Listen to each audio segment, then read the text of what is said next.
You literally could drive a car over it. Yeah, wow, that's impressive. Talk to me about the skylight as well. That's an impressive. Yeah, so this is something that kind of went around in circles a few times. This skylight. So the original concept, one of the potential features of the house, we were going to have the entire roof that would open up. Oh. So it's a lot smaller than the original skylight was going to be. My concern was always about the amount of heat that was going to come through it. Yeah.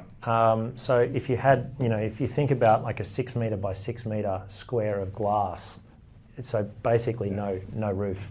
Yeah. And all of that being able to slide on like a rail system across the roof.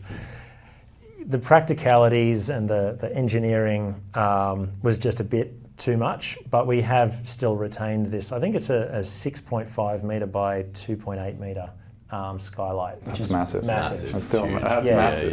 Yeah. And that's all installed now? It's all installed. Yeah, it's all... Yeah. I mean, you could drive a tank across it. The glass is like this. Yeah, I was going to say, how like it obviously must be like really strong for, it must be trafficable at least by people. Yeah, it's like 5 or 6 centimetres thick, so it's super thick. Yeah. You literally could drive a car over it. Yeah, wow, that's impressive. It's pretty full. That would have been a big crane day. Yes. Yeah. Yep. A lot of big crane days. Yep, definitely. Yeah. That was a good one. Yeah. Well, one of Andrew's first decisions was to actually bring a crane on site. So we, the very early days, the crane guys were like, no, there's way too many trees in the street. You can't get a crane up there. It's just not going to happen. Yeah. And then I think the guys were, hang on, a crane is going to be super useful for this site. Yeah. So. We had another look at it, got a different crane guy, and the second crane guy said, yeah, we can do that, I think, just. Okay. So fortunately, we knew the neighbours, which is my other house. Yes, and so they kind of used all of that front lawn to kind of get the cantilevered crane boom across and get everything up and somehow kind of Tetrised it into place. It's another benefit of owning next door, I suppose. Yeah, one less neighbour to complain about stuff. So.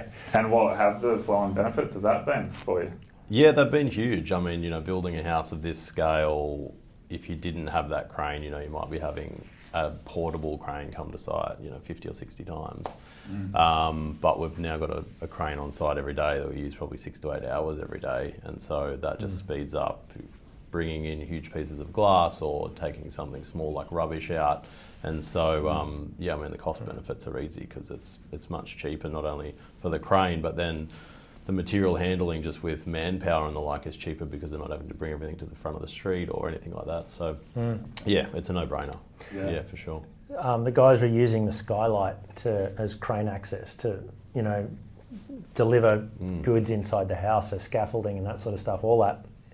Building materials just dropped straight down through the skylight and came straight into the middle of the house. So. That's perfect, John, because otherwise you would have previously had to have a landing platform for level 2. Exactly. So how good is that? Multi-use. Yeah, Fantastic.